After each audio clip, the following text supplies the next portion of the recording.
Hello everyone. So if you are confused about your NDA preparation or clearing the written in the first attempt, so this video is for all of you.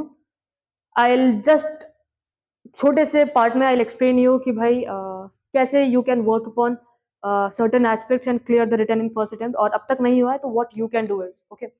तो सबसे पहली चीज़ है भाई जो syllabus given होता है right जब भी तुम एक कॉम्पिटिटिव एग्जाम के लिए बैठते हो सिलेबस गिवन होता है और उस सिलेबस के अकॉर्डिंग यू स्टार्ट प्रिपेयरिंग और यू माइट बी फीलिंग भाई सिलेबस में जितनी सारी चीज़ें हैं all of them are important is all of them are important but importance भी तो होगी ना कुछ एक सेट लेवल होगा कि भाई कुछ एकदम हाई प्रायोरिटी वाले चैप्टर्स है कुछ लो है और कुछ एकदम बिलो है तो you need to realise this thing you might have heard about the 80-20 rule right जहाँ पे वो क्या स्टेट करते हैं भाई जो 20% तुम्हारे आउटपुट है जो तुम्हारे 20% इनपुट है उससे यू जनरेट योर 80% आउटपुट मतलब क्या सिर्फ 20% इनपुट मतलब बस 20% चीजें पढ़ ली तो 80% आउटपुट आ जाएगा यस दैट इज सो वो स्टेट करता है राइट और 80% इनपुट से you just get 20% of your output तो मेरे को बताओ किसमें मजा ज्यादा है भाई 20% से 80% लेना या 80% मतलब पूरी जान जोक के जस्ट गेटिंग 20%।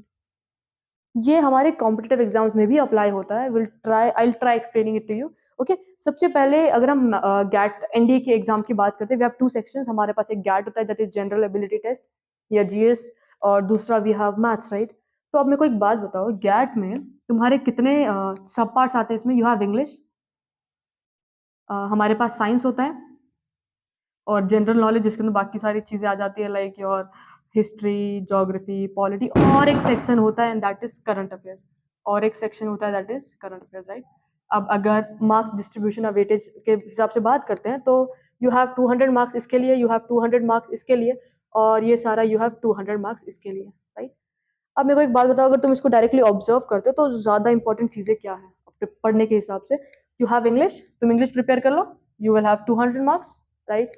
तुम साइंस बैकग्राउंड से हो तो तुम साइंस पढ़ लो 200 200 400 मार्क्स जेब में। और एक चीज़ बता दो यहाँ पे यू माइट नॉट इतना ज़्यादा एफर्ट्स नहीं लगेगा तुम्हें इतने ज़्यादा एफर्ट्स नहीं लगेंगे ओके। यहाँ पे तुम्हें चीज़ समझने की क्या है अब फॉर एग्जाम्पल तुम डिसाइड करते हो कि भाई जनरल नॉलेज जिसमें मेरा हिस्ट्री है मेरा पॉलिटी है भाई मैं साइंस बैकग्राउंड से नहीं हूँ तो I just skip this part और मैं करंट अफेयर्स पढ़ लूँ। नाउ इसका रूल हमें समझ आएगा ठीक है। अब करंट अफेयर्स मैंने पढ़ना स्टार्ट कर दिया 1 hour every day for the next 1 year 1 hour every day 365 तो 365 आवर्स राइट। मैंने 365 आवर्स करंट अफेयर्स पढ़ लिए ओके। अब मेरे को एक बात बताओ जब तुम टेस्ट में बैठोगे तुम्हें पता है कि भाई करंट अफेयर्स कहाँ से पूछे जाएंगे। यहाँ पे जो तुम्हारा आउटकम है वो अनप्रेडिक्टेबल है। आउटकम अनप्रेडिक्टेबल क्यों है क्योंकि तुम्हें पता नहीं है भाई क्वेश्चंस कहाँ से पूछे जाएंगे। तो 365 आवर्स यहाँ पे पुट इन करने में कुछ इतना ज़्यादा फायदा नहीं होगा बट यही 365 आवर्स में तुम हिस्ट्री पढ़ लो तुम पॉलिटी पढ़ लो और ज्योग्राफी शायद 365 आवर्स उसमें लगेंगी भी नहीं। तुम हिस्ट्री पॉलिटी और ज्योग्राफी पढ़ लो तो मेरे को बताओ तुम्हारा आउटपुट कहाँ पे ज़्यादा दिखेगा इस वाले सेक्शन में दिखेगा इस वाले सेक्शन में दिखेगा। ऑफ कोर्स हिस्ट्री पॉलिटी और ज्योग्राफी में दिखेगा क्योंकि वो एक स्टैटिक पार्ट है जहाँ पे तुम्हें पता है भाई क्वेश्चन कैसे पूछे जाते हैं करंट अफेयर्स हर साल चेंज होता है हिस्ट्री पॉलिटी ज्योग्राफी सालों से पूछा जा रहा है सेम। तो तुम उसके अकॉर्डिंग अगर वर्क करोगे तो तुम्हारा आउटपुट किस कहाँ पे ज्यादा आएगा इस वाले केस में फर्स्ट केस में सेकंड केस में ऑफकोर्स फर्स्ट केस में जहाँ पे तुम हिस्ट्री पॉलिटी और ज्योग्राफी पढ़ रहे हो। सो ये होता है भाई चीज़ों को प्रायोरिटाइज करना लाइक फॉर एग्जाम्पल मुझे पता चल गया कि भाई मेरा आउटपुट कहाँ पे ज्यादा आएगा राइट। मुझे पता चल गया भाई इस वाले सेक्शन में इस वाले section for example current affairs पूरा पढ़ लिया पता ही नहीं यार कहाँ से आने वाला है यार ये तो फिर अनप्रेडिक्टेबल हुआ ना आउटकम बट यहाँ पे क्या है फिक्स्ड है। तो मेरे को बताओ मुझे एफर्ट्स कहाँ पे डालने चाहिए मेरे एफर्ट्स का कहाँ जाना चाहिए इधर या इधर। तो यहाँ पे जो 80% एफर्ट्स तुम डाल के रिजल्ट नहीं ला पाओगे ना वो यहाँ पे तुम्हें सिर्फ 20% क्योंकि यार हिस्ट्री पॉलिटी ज्योग्राफी देखो करंट अफेयर्स रोज रोज का पढ़ना पड़ेगा बट हिस्ट्री पॉलिटी और ज्योग्राफी स्टैटिक पार्ट है राइट। तुम उसको पढ़ोगे तो ऑफकोर्स तुम्हारा रिजल्ट इधर अच्छा आएगा। तो इस वे में तुम्हें चीज़ें वर्क करनी होती हैं या करंट अफेयर्स को स्किप किया और ये चीज़ पढ़ लिया तो रिजल्ट वैसे मैटर करेगा। देखो इंग्लिश तुम एवरीडे पढ़ो यार 45 मिनट्स दे दो कुछ नहीं जाता इसमें। तुम साइंस अगर एक महीना पहले भी पढ़ते तो मतलब दिसंबर के मंथ तक तुम कंप्लीट करके बैठते हो तो भी तुम्हारा फायदा होगा क्यों क्योंकि फिर तुम्हें सिर्फ रिवीजन मारना है और साइंस इतना टफ नहीं होता है सिर्फ क्लास 10th और क्लास 9th का आता है। तो ये होता है कि भाई मुझे किस सेक्शन को इम्पोर्टेंस देना है दैट इज़ ये तुम्हारा 20% इनपुट से 80% आउटपुट। तो I just prepare English, I just prepare science, तो मेरे तो यहाँ पे 400 मार्क्स ही आ गए ना एकदम हाथ में। समझ रहे हो ये चीज़? तो ऐसी चीज़ें वर्क करती है। फॉर एग्जाम्पल कोई पढ़ रहा है सिर्फ ये पढ़ के ये पढ़ रहा है, तो फ़ायदा नहीं है ना। करंट अफेयर्स में क्यों जान डालनी है? जब मुझे पता है कि भाई यहाँ पे मेरे पास 3 सब्जेक्ट है जिसको अगर मैं पढ़ लूँ, they all are static part जो मुझे स्कोर अच्छा मैक्सिमाइज़ करके देंगे। तो यहाँ पे मैं अपनी जान क्यों डालूँ? समझ रहे हो? तो इस वे में चीज़ों को वर्क करना होता है। वैसे ही अगर तुम मैथ्स की बात करते हो, ठीक है, यहाँ पे मैथ्स लिख दिया हमने। मैथ्स के कितने चैप्टर्स होते हैं तुम्हारे? मैथ्स के यू हैव 30 चैप्टर्स, और मैथ्स की अगर हम बात करेंगे तो 300 मार्क्स के लिए आता है, राइट? तो क्या हर एक चैप्टर 10-10 मार्क्स के लिए आता है? क्या हर एक चैप्टर 10 मार्क के लिए आता है? नहीं, राइट? कुछ ऐसे चैप्टर होते हैं जिसमें से पूरा 30 मार्क का आ रहा है, कुछ ऐसे चैप्टर जिसमें से पूरा 50 मार्क का आ रहा है। होता ही है, राइट? और कुछ चैप्टर ऐसे होते हैं जिसमें से कुछ नहीं आ रहा। तो मेरे को एक बात बताओ, जिस चैप्टर में से कुछ नहीं आ रहा है या नहीं के बराबर आ रहा है, उन चैप्टर्स को भी उतना ही टाइम डेडिकेट करना जो तुम हाई वेटेज चैप्टर्स में डेडिकेट कर रहे हो। बात सही है? मतलब क्या बोला है? हाई वेटेज और लीस्ट, या जिसमें से कुछ ही नहीं आ रहा।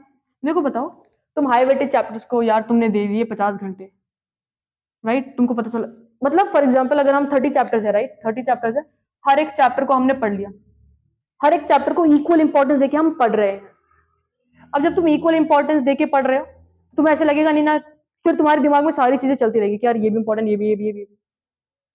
बट जैसे ही तुमने सेग्रीगेट किया कि भाई मेरे हाई वेटेज चैप्टर्स हैं, फॉर एग्जांपल अगर मेरे 30 चैप्टर है, तो स्टार्टिंग के जो मेरे 7 चैप्टर हैं या जो मेरे 7 टॉपिक है, मैं इनको ज्यादा फोकस दे के पढ़ूंगा as compare to least weightage chapters. तुम starting for example case one scenario one ले लेते, जहां पे तुम हाई वेटेज चैप्टर्स को 50 आवर्स दे रहे हो, लीस्ट वेटेज चैप्टर्स को भी तुम 50 आवर्स दे रहे हो, ठीक है, राइट? अब लीस्ट वेटेज चैप्टर्स वो है जिसमें से क्वेश्चंस आएंगे या नहीं आएंगे। हाई वेटेज तो तुम्हारा स्कोर बना के देगा, राइट? और लीस्ट वेटेज, ठीक है, ये तुमने क्या किया, 50 आवर्स पढ़ लिया। बट फॉर एग्जाम्पल एक दूसरा बंदा है जो हाई वेटेज चैप्टर्स को भी पढ़ रहा है, लीस्ट को भी पढ़ रहा है, बट उसने क्या किया, भाई लीस्ट है, इसमें से ज्यादा क्वेश्चंस नहीं आएंगे, तो मैं क्या करता हूँ, सिर्फ यहाँ पे 20 आवर्स डालता हूँ, और यहाँ पे आई स्टडी 80 आवर्स। तो मेरे को बताओ किसका ज्यादा इंप्रूवमेंट रहेगा?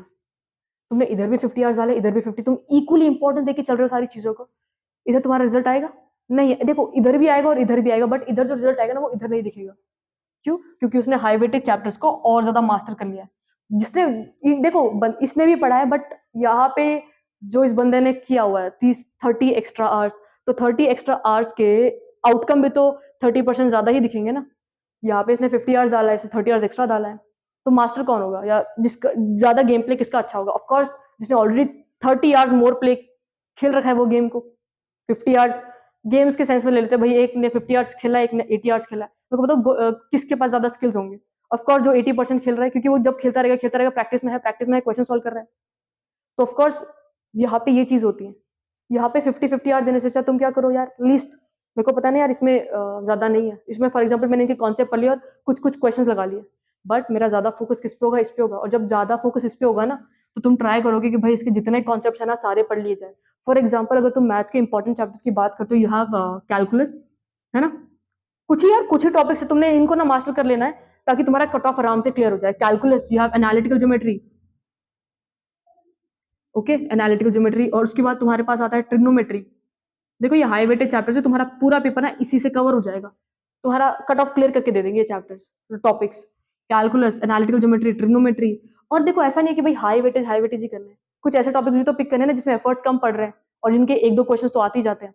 जैसे ये हाई वेटेज की बात कर रहे हैं, ये हुआ। उसके लिए matrices and determinants, matrices determinants, you have complex number. देखो ये चैप्टर तुम्हारे हाई वेटेज के। कॉम्प्लेक्स नंबर क्यों पढ़ना है भाई, आगे फ्री के मार्क्स से एक बार कॉन्सेप्ट पढ़ लिया, बहुत इजी क्वेश्चंस आते हैं, हो जाएंगे solve. Complex number, you have binomial theorem, permutation combination, भाई जो फुकट के मार्क्स मिलने वाले हैं ना उनको तो जेब में डाल के चलना है। और लीस्ट वेटेड चैप्टर्स भी होंगे कुछ, तो उनको ज्यादा एफर्ट्स मत डालो सबसे ज्यादा। और इसके हिसाब से ना तुम्हारे एफर्ट्स आने चाहिए। फॉर एग्जाम्पल 50 आवर्स मैंने ये पढ़ लिया, पूरा 50 आवर्स ये पढ़ा, फिर मैं 30 आवर्स इनको दे रहा हूँ, या फॉर एग्जाम्पल मैंने 60 आवर्स इधर डाल दिए, 30 आवर्स में इनको दे रहा हूँ, और 10 आवर्स भाई जो लीस्ट वेटेज है, अगर उनमें से एक दो क्वेश्चन आ गए तो मैं कर जाऊंगा, राइट? तो बात क्या है कि भाई लीस्ट वेटेज चैप्टर्स या जिनका वेटेज ही नहीं है उनको भी उतने ही एफर्ट्स डाल के पढ़ना जिनका हाई वेटेज है, तो आउटकम तुम्हारे उतने अच्छे से जनरेट नहीं होंगे। फॉर एग्जांपल हाई वेटेज और लो वेटेज इक्वल पढ़ रहे हो तुम लोग, तो आउटपुट नहीं आएगा इतना अच्छा, बट हाई वेटेज को ज्यादा देखे, इसको कम देखे, तो ये हाई वेटेज चैप्टर्स में ही ज्यादा सेक्शन दिखेगा और वहां से तुम क्वेश्चन सॉल्व कर जाओगे। क्यों? क्योंकि तुमने यहाँ पे ज्यादा टाइम एफर्ट्स पुट इन किए हुए हैं। तो इस चीज़ों में वर्क करते हैं। अब तुम्हें लगेगा कि भाई यार हमें पता कैसे चलेगा कि भाई कहाँ से क्या इंपॉर्टेंट चीज़ें आ रही है? वेरी सिंपल यार यूट्यूब पे जाओ, गूगल पे सर्च मारो कि भाई high weighted chapters, important chapters.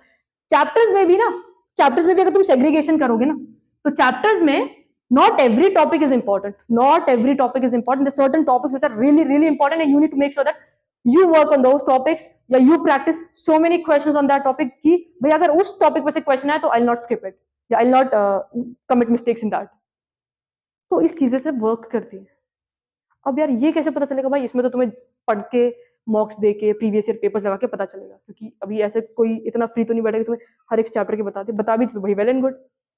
तो ऐसी चीजें वर्क करती है भाई। चैप्टर में फॉर एग्जांपल 5 टॉपिक्स है ना, तो मैं 5 के 5 टॉपिक्स को इक्वल इंपॉर्टेंस नहीं दूंगा। आई विल स्टडी जो टॉपिक इंपॉर्टेंट है, शायद मेरा 2, 4 और 5 इंपॉर्टेंट है, तो मैं इसमें कम टाइम देके I will invest more time in 2, 4, 5 so that my outcome increases. Equal importance दोगे तो शायद रिजल्ट आए ना, बट इस केस में क्या होगा? तुम्हारा रिजल्ट डेफिनेटली जनरेट होगा। So you need to work in this manner. Clearing any competitive exam is not important. जो सिलेबस गिवन है ना, सिलेबस में हर एक चीज is not important. Like everybody carries some, हर एक चैप्टर या हर एक topic carries some importance but not equal importance. End the day you realise this you will end up clearing any exam. क्योंकि यार ये तो स्कूल के एग्जाम है नहीं कि भाई सारे टॉपिक पढ़ के जाऊंगा 40 में से 40 लाऊंगा। It's about clearing it. क्योंकि ऐसा नहीं है ना, right? So you need to work in that manner. High weightage पढ़ लिए, लो वेटेज कर लिए। जो चीजें ज्यादा इंपॉर्टेंट है you need to prioritize those things. You need to put in extra efforts in those topics. Equal efforts put in करोगे तो आउटकम शायद जो पहले था वही रह जाएगा, बट एफर्ट्स उसमें डाल रहे जिनका हाई वेटेज है तो डेफिनेटली तुम्हारा स्कोर इंप्रूव होगा। You need to work in this manner, you will end up clearing exam. Hope you like the video guys, all the best. अच्छे प्रिपरेशन करते रहो।